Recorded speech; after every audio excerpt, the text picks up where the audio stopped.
This is the Great War Discussion Group. Our presenter today is Michael Burke. Mike needs no introduction to any of you. He's been a long time volunteer and tour guide, and he has become interested in what Japan did in World War I, something that is barely touched on in the museum in one display case and is not really a part of our normal narrative of World War One. So this should be absolutely fascinating. The recording is running. The audience is here. Mike, you're on.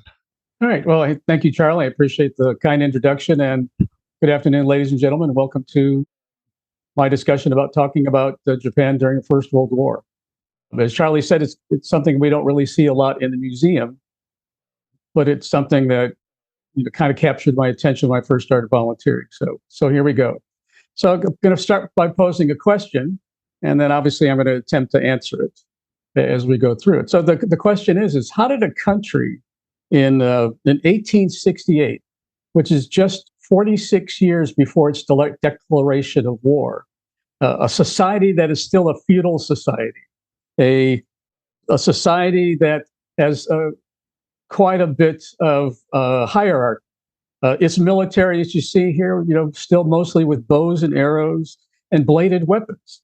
And so how in just 46 years did a military such as that become one of the most trusted Allied forces, and it eventually responsible for all of the Allied operations in Asia? So hopefully that's what we're going to talk about. Hopefully I will be able to answer that question as we go through today. The emperor's decision to commit Japan to the Great War really opened a completely new chapter for Japan and its history. I mean, in the last 200 years, it had really been focused on China, on Korea, maybe a little bit on some of the islands south of Japan. But this is the first time that Japan is going to really start looking much further westward. Japanese forces are going to have to overcome transportation across the globe. They're going to have to face challenges in communication as well as supply. And for the first time, Japanese forces are going to fight their opponents from the sky as well as from the sea and then on the land. The other thing is that this is going to do is that the result of their support to the Allies during the First World War, a kind of a miscue that occurs at the end of the First World War, a fallout between the political leadership and the military leadership is going to lead them to the events that occurred on the 7th of December of 1941. So I will talk a little bit about that as we get to the interwar years.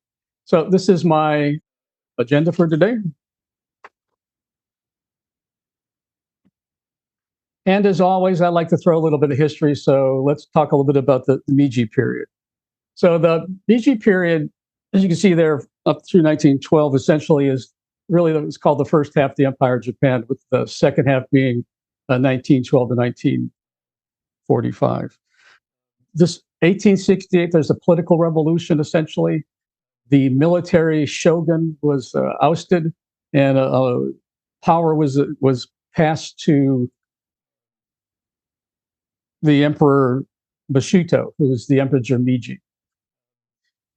The change in the government, essentially, they're coming out of 220 years of isolation during the Edo period.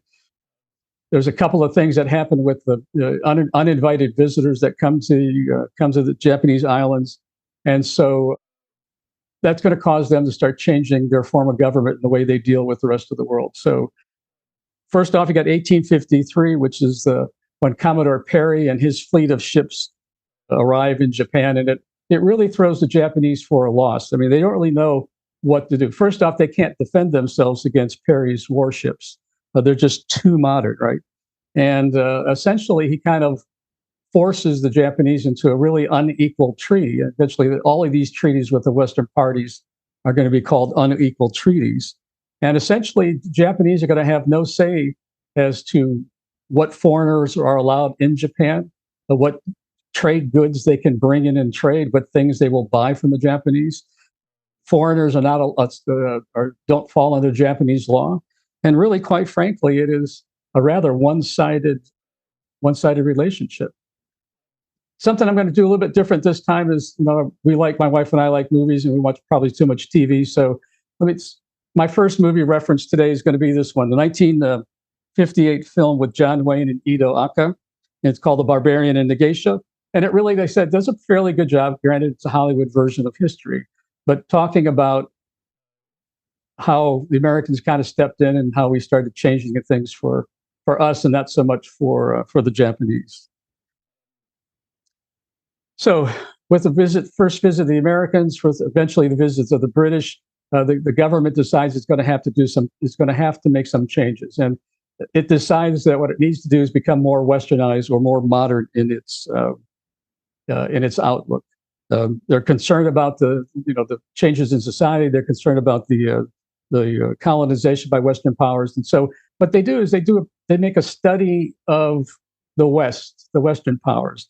And what they come to believe is that constitutionalism, or the fact that there's a constitution with somebody in charge, is what's necessary for national unity. Industrialization is necessary for material strength, because with the producing of goods and services, you go ahead and provide that provides you your economy. And a well-trained and well-equipped army or military is necessary for national security. So that's what they get from looking at the Western powers, and that's what they're going to try to do. And so in this period of time, later part of the 19th century, we're going to see them moving more towards a Western mindset, or taking out a Western mindset. Movie reference for this particular one, if you remember the 2000 or the 2003 movie, The Last Samurai. Well, this portrays the Americans helping to lead the modernization of the Japanese military. And I have no doubt there was at least one American that went to Japan to go ahead and help them. The bulk of the military assistance provided to Japan during this period of time is actually provided by the Prussians and / the Germans, essentially. So it's going to be the Germans really that are providing military assistance to Japan, so much so that the Japanese military is going to organize itself along the Prussian lines. This is eventually going to cause a little bit of problem, a little bit of dissonance between the military leadership and the political leadership in 1914 when they decide to go ahead and declare war. So I'd like to briefly kind of talk about what did Japan do with this military in the years leading up to the World War I? Japan had always been interested in China. They'd always been operational in Korea as well. But this first time it really kind of comes to blow here is in the Sino-Japanese War of 1894, essentially. Korea is really, again, the reason for the conflict is Korea. There are a lot of natural resources in Korea. It's physically quite close to Japan. They had been involved in it over the years as well. They're concerned about the Chinese government's interest in Korea, as well as expansion of the Russian Empire. So the Tsar is expanding westwards. He's got the Trans-Siberian Railroad. He's pushing that railroad down into China and down into the Korean Peninsula. And so the Japanese decide it's time to go ahead and try to put a stop to that and try to stake their claim to Korea. And so essentially what's going to happen is they're going to declare war. They're going to begin to attack the Chinese. And then after 6 months of an unbroken string of military victories, they're going to eventually defeat the Chinese government, who's going to sue for peace in February of 1895. Despite this military victory on the battlefields, Japan was forced by a combination of Russia, France, and Germany to return all of that territory back to China. And so this will not, a reoccurring theme that I'm going to try to highlight is this will not be the first time that Japanese military forces are going to win on the battlefield, but lose diplomatically or politically. And this is going to cause a rivalry between the military and the leadership that is going to go all the way up through the Interwar Years and on into World War II. Next one up was the Boxer Rebellion, 1888, 1890.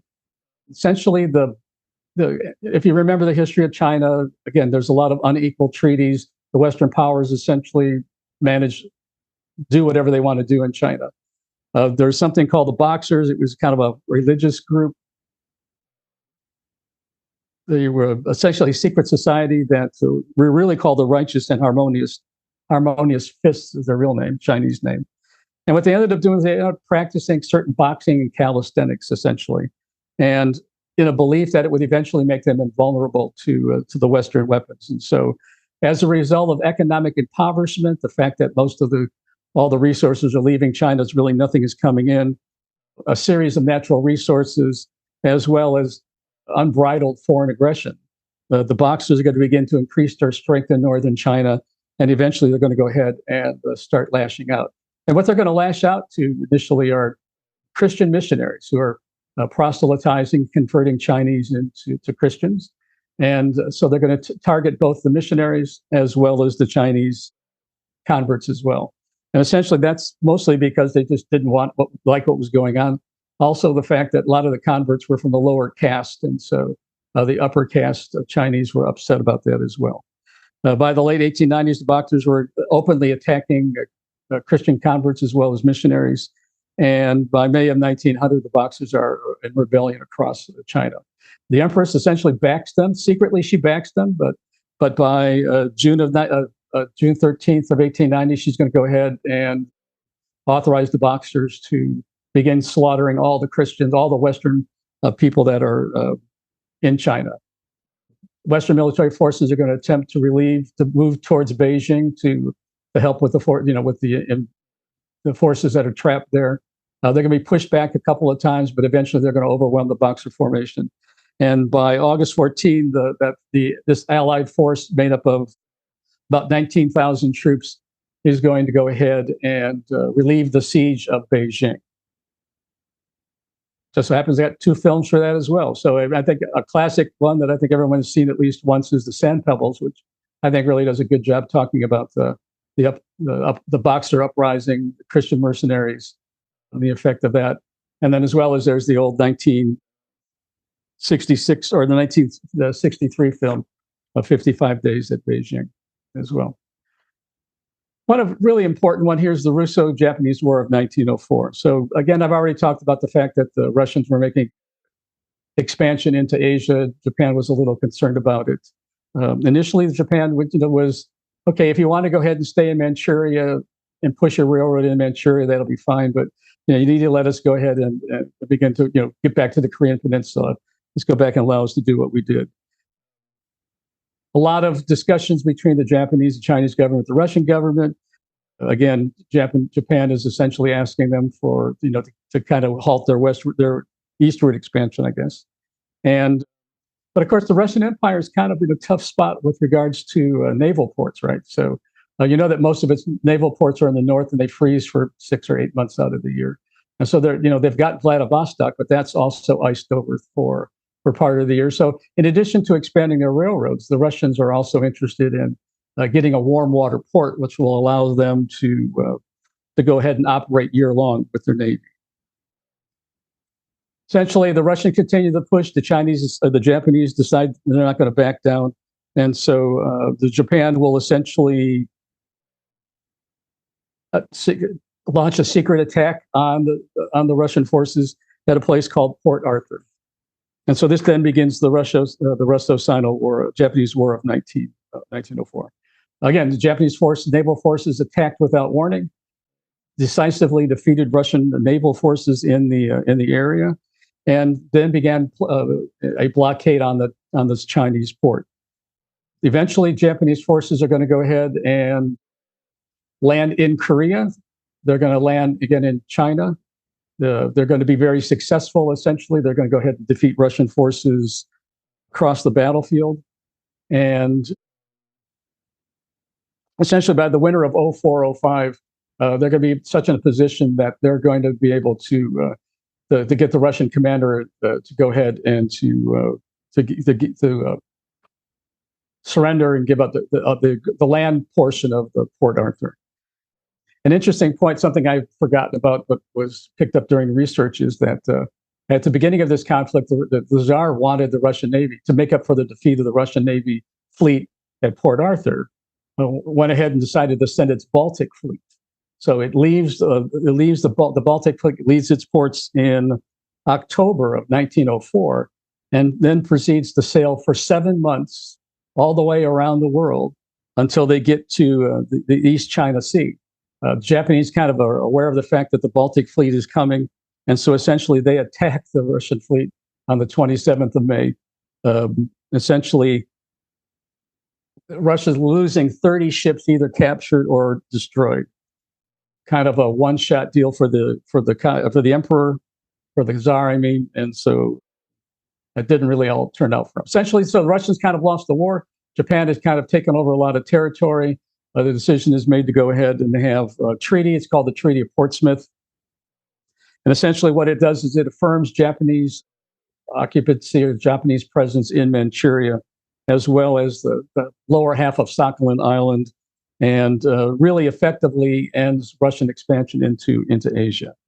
Of note, as a photograph or the cartoon that popped up in the upper left-hand corner, the treaty is going to be mediated by President Teddy Roosevelt. And this will actually be the first time that an American president will actually be engaged in an international treaty.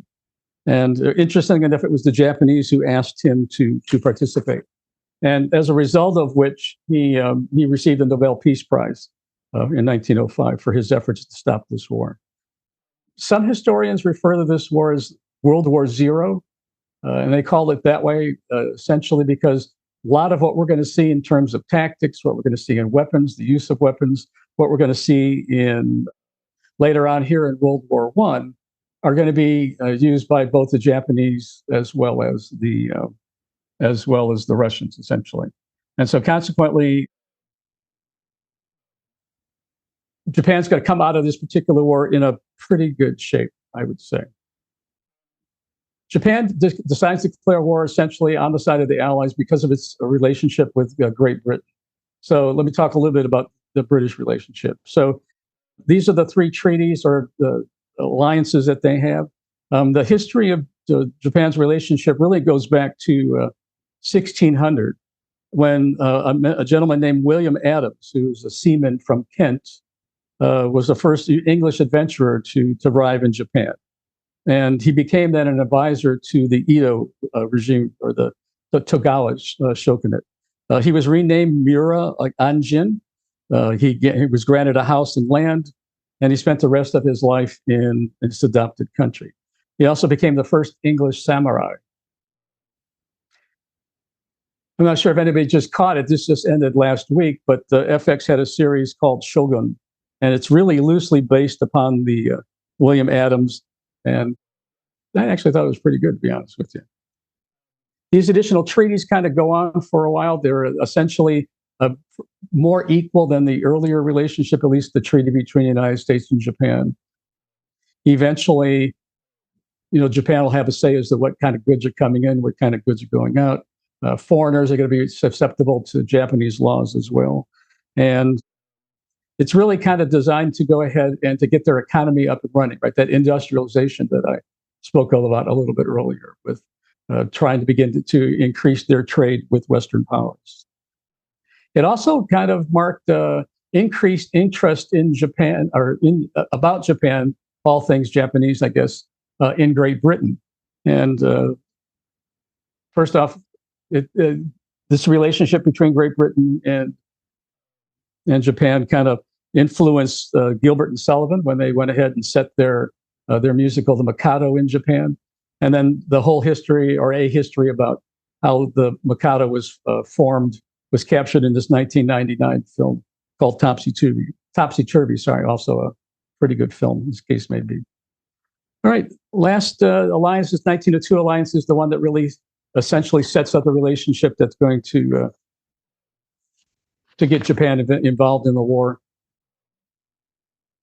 Both Great Britain and Japan were concerned about German expansionism. They thought, Great Britain realized that they needed assistance, and so they went ahead and added a military clause to this Anglo-Japanese alliance of 1902. And specifically, Article 3 says that a promise of support if either signatory becomes involved in war with more than one great power. And so it's this alliance, essentially, which is going to, and that article in this alliance, which is going to go ahead and have the Japanese involved in the war. And so when on the 6th of August of 1914, when the British Foreign Minister Grey formally requested Japanese assistance in neutralizing German merchant ships as well as seizing German colonies. It really only took them a few more days for Japan to declare war. And they declared war on Germany on the 23rd of August, and they declared war on Austria-Hungary 2 days later on the 25th.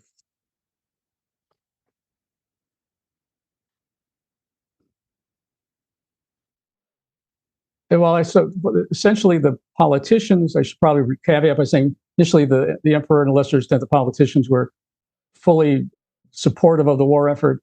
Clearly, businessmen were supportive of the declaration of war because they knew they were going to make money.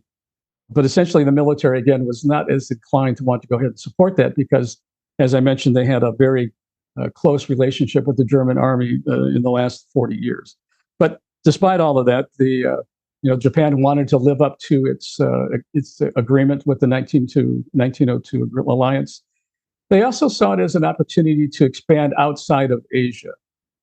They knew that they assumed, let's say, that there really was not going to be a lot of fighting in Asia. Germany was too weak. Most of their shipping they were beginning to leave the Pacific Ocean. But they actually saw it as an opportunity to go ahead and expand and get involved in what was going on westward so they could get involved in the war without really having to worry about being invaded or being attacked. And so that's one of the reasons that they decided to go ahead and join the war. So what did the Japanese do with regards to fighting? So let's go ahead and talk about that. Before we get started, I need to remind everybody about where the Germany colonies are. Remember, it was the German Foreign Secretary Bernhard von Bülow who said essentially to Parliament, "We do not want to put anybody into the shade, but we demand a place for ourselves in the sun." And so with that 1897 declaration, they began expanding. And as you see here, they essentially colonies within Africa, and then they'll also have a series of colonies within Asia as well. Germany's with regards to fighting this war, Germany's kind of got a little bit of a problem. Its navy, as you know, is going to remain up here in Germany, actually blockaded in the German ports. They'll have surface raiders out here in the East Indian Ocean and the Pacific. They'll also have some sort of surface raiders and other surface vessels here in Micronesia. But for the most part, they really don't have a way to provide any military assistance to their colonies. And so it's kind of going to be, I don't want to say they wrote them off, but essentially I think the headquarters back in Berlin kind of said, well, we'll do the best that we can with our colonies, but I don't think we're going to be able to hold on to them for very long. So with the war declared, Japan is going to go ahead and ramp up its military and go ahead and begin its military operation. The declaration of war declared, they're going to go against the German colony here, this one that I'm kind of circling here in China. We're going to get one slide at a time. Oh, very good. All right. And so in October of 1914, just 2 months, just 2 months after declaring war, they're going to go ahead and send both the naval as well as the ground forces to Gwangju, or this Gwangju province here. Located here. Essentially, Germany has been here since about 1897. 1898, they formally got their lease from Japan. They're going to, they were interested in forming what they call the master colony. They wanted to be a showpiece. And so they began changing Qingdao into what you would recognize as a Western or a German dramatic sort of city, as well as going ahead and kind of imposing their culture on the people living in Gwangju. About on the 27th of August, the Japanese Navy, under the command of an admiral named Kato, is going to sail his pre-dreadnought warship, the Suwo, as well as the British and its pre-dreadnought Royal Navy pre-dreadnought HMS Triumph will be along with several destroyers, essentially will be the naval blockade that's going to blockade German forces in Gwangju. And then with the sea lanes of communication secured, the port being secured, the Japanese will start beginning to land military forces in China to go ahead and start laying siege to Qingdao. Essentially, the 2nd of September, that's when the first Japanese landings occur. They are going to occur on the peninsula in the vicinity of Gwangju, and I'm mispronouncing it, I apologize for that. However, they were stymied by heavy rains, and they weren't really necessarily prepared for that. So starting again a little bit later on, they're going to start landing forces in Korea to attack the Russian forces there, and eventually they'll become very successful, and will push Russian forces out of Korea. By the 17th of October, Japanese naval forces are going to go ahead and begin laying siege to Qingdao. And actually, this will be the first time that airplanes are going to be used in conjunction with naval power to go ahead and attack a target. And so this technically becomes the first air-sea battle in history, is the siege that begins in 17 October to seize the city. Eventually, the commander there is going to realize that he can no longer hold out. And so he's going to go ahead and surrender his forces. Interestingly enough, about 4,600 German and Austro-Hungarian prisoners will be captured and will be taken to. And sorry, I'm a little bit behind on my slides. That's the sea landing. That's the siege of the city. Interestingly enough, about 4,600 POWs will be taken to Japan, where they'll be held captive. Remember when we had that exhibit in Wiley that talked about the POWs in camps? There was a couple of placards that talked about how the European prisoners were treated in Japan, and quite frankly, they were treated very well. They were allowed to leave the camp. They were allowed to take jobs in the local communities. They could raise money to go ahead and buy extra food. They had newspapers. They had bands. They had choral groups. Essentially, life in the Japanese POW camps in World War I were not nearly as bad as they're going to be a little bit later on, as we say. When the war ends, essentially, Czechs and Slovaks will be the first people set free in April of 1919.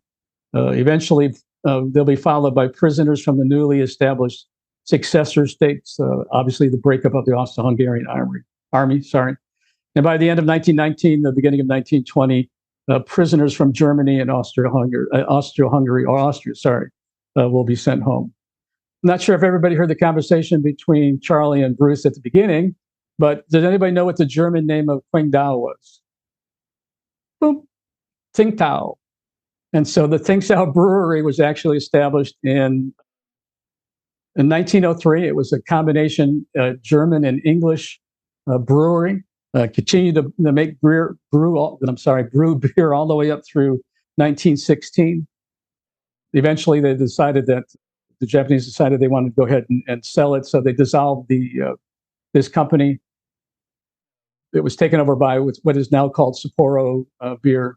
And eventually, when the Chi-Coms took over China in 1948, they went ahead and just started calling the beer Tsingtao. With regards to, with the Chinese peninsula secured, the German colony in China secured, the Japanese are going to go ahead and focus on Micronesia. They're going to form two naval squadrons, essentially, and they're going to sail down again because most of the German vessels had already left. There are no battles going on with regards to these. And so what were the German colonies? Essentially, they're these modern-day island states. So the Marianas Islands initially, the Carolinas Islands, Palau, and the Marshall Islands. And so essentially, these two squadrons are going to go ahead and sail down that way. They're going to go ahead and split. They're going to go ahead and start taking over these the Germans' colonies. And like I said, they're going to take them without any military force at all, really. Essentially, they're occupying. Now, they initially had told the Brits that they didn't want to occupy and keep any territory. But after kind of having this for a little while, they went back to the British and said, we'd kind of like to keep this territory. Remember, we lost China to you guys back in 1895. And we'd really like to keep it. Well, Japan now is under a lot of pressure with regards to releasing or leaving. And so, and interestingly enough, it was the United States that was concerned about the Japanese presence on these islands, in addition to Australia as well as New Zealand, essentially. But eventually, what happens is that they're in the middle of a war. They really don't have time to negotiate with the Japanese, and so the British say, "Fine, go ahead and keep them. We'll talk about it in the end when the war is over." So these are one of the subjects that will be discussed during the 1919 Paris Peace Conference. Occupation itself was relatively peaceful. Any military forces were disarmed. They were also carted off to be POWs. Governors were essentially, and their families were carted off to Japan to be interned there. But everybody else, merchantmen, seamen, missionaries, were all allowed to stay in these islands and do what they were doing prior to occupation. And the idea, of course, was that by the time the war was over, what was going to happen to these islands, who was going to go ahead and take over, would be discussed at the end of that.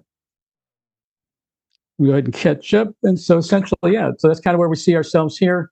Eventually, these islands are going to become what's called the Class C League of Nations mandate, kind of like the way that England and France will occupy territories of former German colonies in Africa. But essentially, these will remain under Japan's control. The agreement eventually is that Japan keeps everything north of the equator, and the rest of them will be turned back over to another occupying power. Again, one of the reasons why Japan was so interested in keeping these is because it essentially gave them land territory from which they could base naval and eventually air and land operations out of. And so that's what essentially where you're going to, what we'll see during the interwar years, is that the attack from on Pearl Harbor is actually launched from these islands as well. So essentially, to be honest with you, I was really hoping there'd be a lot more about what Japan did in Asia. But after this, I mean, within 3 months, they had controlled all the German territory. So they're not really necessarily sitting on their laurels, but they're kind of focused again on occupying these territories. And so the British government, by early in the spring of 1917, the British government was going to reach out to the Japanese and say, look, we really could use some additional assistance out here in the West, in the Mediterranean Sea, in the Atlantic, in the English Channel. So Japan is essentially going to say, fine, all right, we're going to go ahead and deploy forces there as well. And so in March of 1917, Admiral Kozo aboard the cruiser Akashi, that's a picture of the Akashi, and 8 destroyers, comprising the 2nd Special Squadron, leave Singapore and head west to the Mediterranean. Eventually, they're going to make their way to Malta, which is going to be the base of their naval operations. What they're then going to do is they're going to escort Allied shipping to Marseille, to Toronto, yeah, as well as the English ports here in Egypt. And essentially, what they're going to do is they're going to engage both German and Austro-Hungarian submarines. Eventually, Japanese destroyers will engage Austro-Hungarian submarines about 34 times, and they're going to essentially also lose or have 2 of their destroyers damaged. Interesting factoid I thought was, at this peak strength, there were 17 Japanese vessels sailing through the Mediterranean escorting Allied shipping. There was a little bit of concern by the British with regards to the capability of the Japanese Navy, so they kind of looked a little askance at it. So, and another interesting fact was that French warships during this period of time were underway about 45% of the time. British warships were underway about 60% of the time. And Japanese warships were at sea 72% of the time. So quite frankly, the Japanese Navy forces really stepped up and escorted those vessels. Approximately 788 vessels will be escorted across the Mediterranean, essentially safely escorting about 700,000 soldiers from the east to the west. And additionally enough, I kind of found this is interesting. This is a photograph of a Japanese torpedo boat that is escorting a ship there on the left, and this is the English Channel. So they even made it all the way up to the English Channel to go ahead and take care of their support to the Allies. But that's not all, as the story goes. So they will also do the 3 groups of 3 different topics here. So beginning in about 1890, the Japanese established a well-trained corps of nurses. And essentially, they were being trained because in the event that Japanese military forces were going to be committed, and they needed nurses to go ahead and take care of the Japanese service members. So after 3 months of training, essentially, these nurses were then organized into squads. They had essentially 3 squads, each composed of 1 surgeon and 20 carefully selected nurses. Initially, they were designed to go out to Europe to stay on a 5-month rotation, but eventually that rotation went up to 15 months. And so these Japanese doctors and these Japanese nurses will take care of Allied wounded Japanese as well as other allies. They're going to be in the Petrograd or St. Petersburg. They'll be located in Paris, and they'll also be located in Southampton as well. So the Japanese Red Cross is going to step up and provide assistance as well. Next up are volunteer pilots. And so I was unaware of the fact that several Japanese aviators volunteered for service with the French, kind of like the Lafayette Escadrille. These Japanese pilots signed up and went ahead and flew for the French squadrons. So this is a photograph of a gentleman named Quixote. He was a nobleman as well as an accomplished pianist. The way I understand it, he was actually in Paris at the time of the war began, and he thought about volunteering, so he volunteered for military service. He'll have 2 confirmed as well as 6 unconfirmed German aircraft, and eventually he will be put into the League of French Aces. There's another pilot, I'm not going to try to pronounce his name, but essentially he was very successful, and he will be shot down and killed during the spring offensive of 1918. So there'll be a number of Japanese pilots who are going to fly for the French. Interestingly enough, those that survived went back to Japan, and they brought back with them a lot of the things, the knowledge, the experience. And so there's one individual essentially who is going to publish a book which talks about aerial warfare, which I'm pretty sure was well received by the Japanese military headquarters. Another individual is going to become an engineer, and he's going to help start to build racing aircraft. Remember, after the First World War, the rage was flying around the world. The rage was building faster and stronger aircraft. And then there'll be another Japanese pilot from the First World War who's going to become an engineer at Kawasaki and help design modern aircraft as well. And then obviously the last part, things the Japanese provide was material support. So in addition to providing food and clothing to the Russians, to the French, to the English, they also provided ships. The Japanese government gave back to the Russians several of the ships they had captured during the 1904 war. They also began to build both warships as well as merchantmen. Eventually, they're going to be building ships for Great Britain as well as France. And then towards the end of the war, they're going to start wanting to sell shipping to the United States. But by the time that they're up and they negotiate that deal, then the war is over. So the Japanese economy obviously is going to be a booming economy during this war. Eventually, in the interwar years in the 20s, obviously leading up to the Great Depression in 1929, it's going to kind of fall off. And so that's going to be one of the problems, which I'll talk about a little bit later. So they did actually, I thought they did very well. They were very successful. They did have one miscue, and that's I'll talk about here. So I kind of mentioned the Czech Legion back in my discussion of the West timeline, specifically with the American unit that travels to Russia to go ahead and take care of Allied supplies. And so a little bit of history. So essentially, the Czech Legion was about 660,000 strong soldiers from both the Czech Republic as well as Slovak.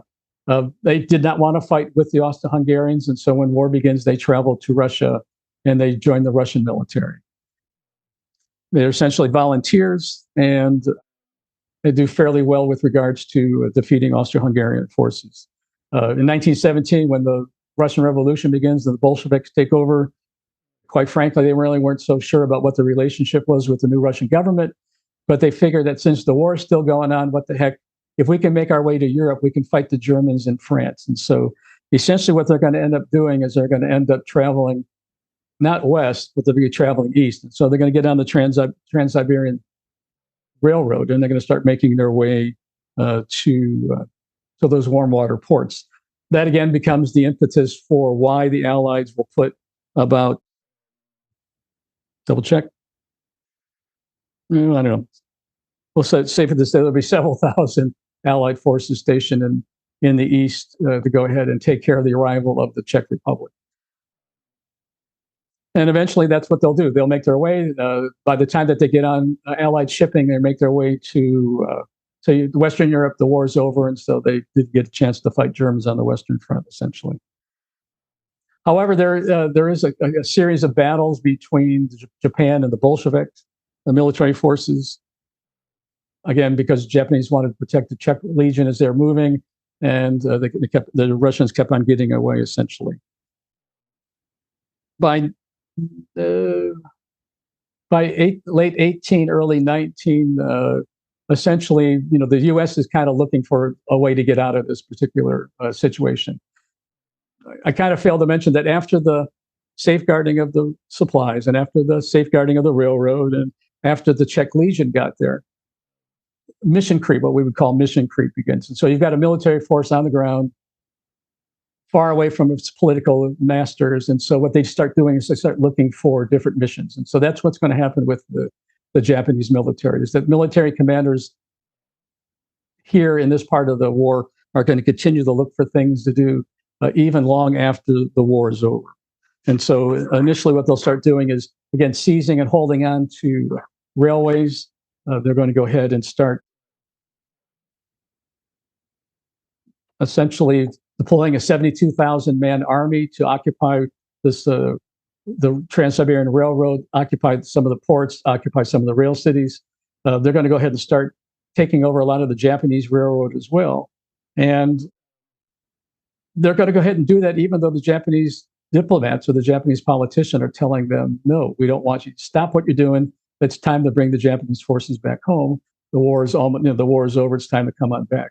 And so Japanese military commanders in this part of the world are going to continue their military operations. And so they're going to go ahead and they're going to work with the Cossacks to fight against the Bolsheviks. They're going to work with the whites to fight against the Bolsheviks. They're going to essentially continue the fight, even though the Japanese government wants them to come home.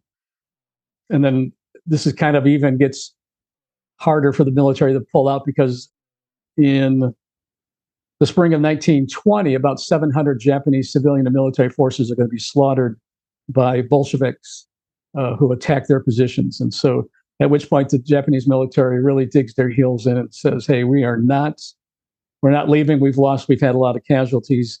We want to take the fight to these guys. Eventually, in March of 20, the Japanese government says they're going to go ahead and pull their forces out. This causes a little bit of problem with agitators, and so eventually the Japanese prime minister will be assassinated. It takes the government about another year for them to finally twist the arm of the Japanese military to bring the military forces home. So again, I think what we see here is a divide between Japanese military forces who are successful on the battlefield, who kind of overstay their welcome, so to speak, and then the Japanese politicians and diplomats at home who want to bring back the Japanese military forces. But there is a tug of war, let's say, between the military as well as the political leaders. Sorry. So war's end, got the Paris Peace Conference in 1919. Essentially, the Japanese had three goals that they wanted to carry into the peace treaty. Essentially, what they wanted were to keep their territory in China as well as Micronesia, and they wanted to overcome the West's discriminatory treatment. So I'll talk about that in just a little bit. The Japanese delegation, the leader of the Japanese delegation, was under orders not to talk until it came to a subject that was important to the Japanese government.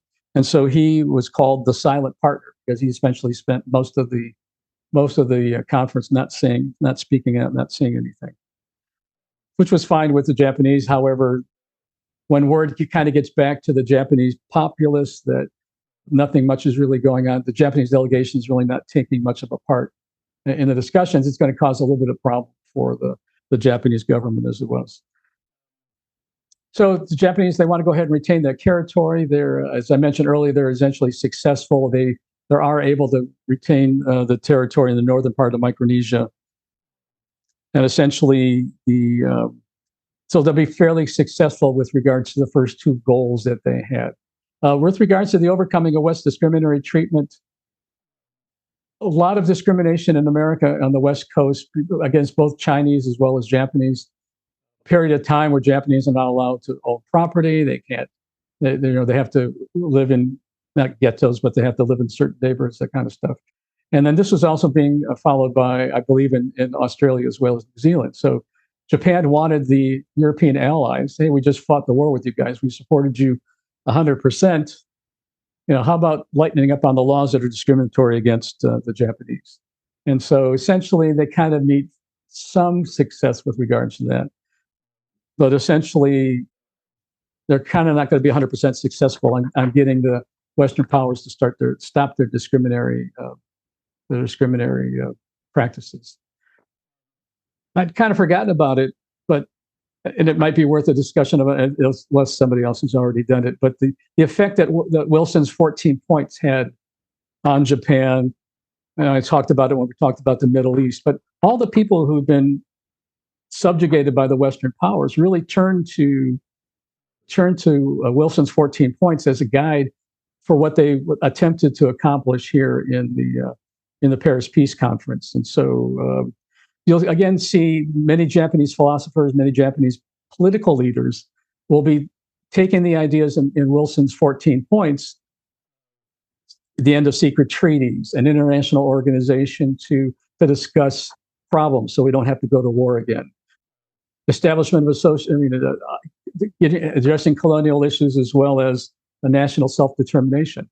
A lot of these politicians, a lot of these diplomats are going to want to head and keep this particular idea going as a result of their World War I experience, as a result of their peace conference experience, as a result of what they'd seen in the war. And so clearly, again, there's going to be a break or separation between the political as well as military leadership, which is going to be exacerbated here as we get into the Interwar Years. But essentially, Japan is not going to get everything that it wants out of the peace conference, and it's going to have to settle for second best, I guess. With regards to the Interwar Years, a couple of things on that one. Again, we see this dichotomy or this push-pull between the military and civilian control of the Japan, as well as that rising Japanese militarism. So, as I mentioned, during the war, the Japanese economy got really good. The war ends. Allies no longer need to purchase goods and services, shipping from the Japanese, and so their economy will begin to slow down just a little bit. Clearly, the Japanese business owners, with the money that they had, began to exert a lot of pressure on diplomats and politicians with regards to direction that the Japan is going. They obviously want to say in what's happening. This course is going to run opposed to what the militarists want as well. However, it's really not going to become much of a problem until, like as I mentioned earlier, the Great Depression in 1929. Japan's also going to suffer from, suffer is probably not the right word. I didn't write it down, so I have to think of one. Anyway, the issue is going to be essentially that with not universal, but the males being allowed to vote, you're going to have the rural people who are a little bit taking care of the crops, and you're going to have the people who are working in the city, working in the industry. And so there's going to be a divide between those folks. And then a lot of the people who work in the cities are going to become socialists. And as we all know, there's a big problem with socialism, communism in the West after the First World War. And so again, there's going to be a little bit of tugging, a little bit of fighting all the way up through the Japanese, up into the Japanese Congress or the Diet. Again, then they're coming with the Great Depression in 1921, 29, the bottom falls out, the economy tanks. Everyone is really kind of concerned about which direction Japan is going to go. And at which point then all of a sudden, and that's 1929, but leading up to that, sorry, my timing is a little bit off. But Japan is kind of invited or kind of forced to take part in 4 different negotiations, and these different treaties. And so the Washington Conference of 1920 or 1921 essentially is going to essentially say that everyone is limited to the amount of ships that they may have. And so Japan, remember that the German fleet is currently in Scapa Flow, hasn't been sunk yet. And so everybody's kind of lobbying to get access to the German surface vessels. America is concerned about Japanese expansionism, and so they don't want the U.S. doesn't want Japan to get those ships.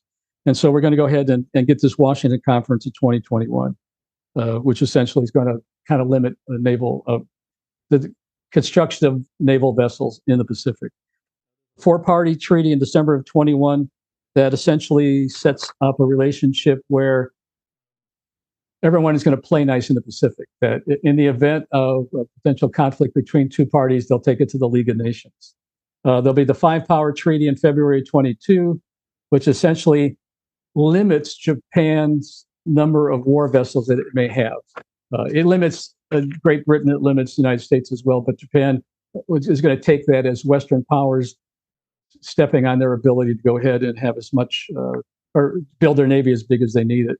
And then there'll be the nine-power treaty in February of 22, which essentially wants Japan out of China and restores the territorial integrity of China.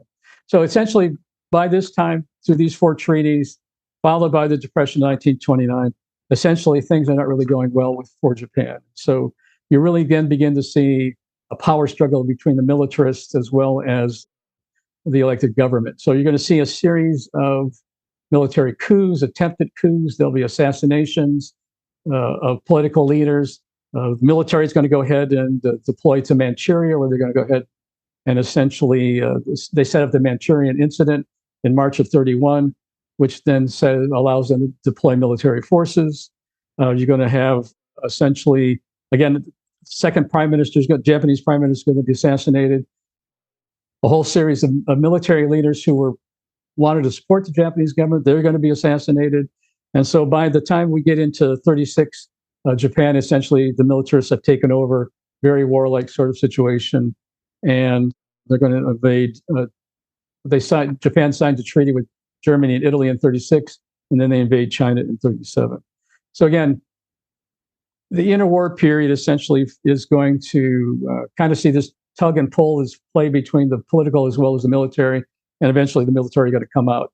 And that as a result of which, we're going to see what happens leading up to what happens at the beginning of World War II, essentially. I think I would be remiss in the remaining time that I have if I don't at least bring this up, the Zimmerman telegram. We're all familiar with it. I think we all talk about it when we're in the museum. We all know that essentially it was a message from the German foreign minister to the German ambassador in Mexico, essentially saying if the ambassador can convince the Mexicans to come in on the side of the Germans, then they can have all the territory they lost to the United States during the Mexican War. Essentially, obviously, the Mexicans are not really going to run with it. By the 1st of March, essentially, everyone in the world is going to know that the Germans had offered this up. And again, as we often talk about, the Mexicans were asked to go ahead and reach out to the Japanese and get the Japanese to come in on the side of the Germans. Actually, one of the Japanese ambassadors said this whole idea was too ridiculous for words. And essentially, by the 14th of April of 1917, the Mexican government said thanks, no thanks, and we will pass on your kind offer. And again, as we remember, the Zimmerman telegram essentially is kind of the straw that broke the camel's back with regards to, in addition to the unrestricted submarine warfare that kind of gets the United States involved in the war. So Charlie mentioned it. We don't really have a lot of artifacts in the museum. So essentially it is kind of all in this one cage over there in the Western Gallery. So what we have is up here, we have a map of Japanese naval operations during the war. It does show in Asia, it does show in the Mediterranean, it does support that. You've got over here, you got a description of the war in Asia, Japanese support to it. You got the Japanese soldier with his uniform, a Japanese rifle, and there's a postcard on the Japanese attack on Tingsao. In the Western Gallery is this postcard. It's underneath July of 1918. Generally, it's a Japanese soldier's postcard back while he was stationed in Vladivostok. Essentially, conclusion, I think you can draw a pretty good line between Japan's declaration of war, support in the First World War, relationship during the war, relationship after the war, and essentially the militarists taking control, and eventually we're getting into World War II. Interesting enough, it's really only 31 years between their declaration of war against Germany in the First World War and their surrender in 1945. So we really are talking about a quick movement of what was going on. All right, so that kind of, let's see what my references. Yeah, so here are my references. There's quite a bit actually out there on this particular Japan's support to the Allies.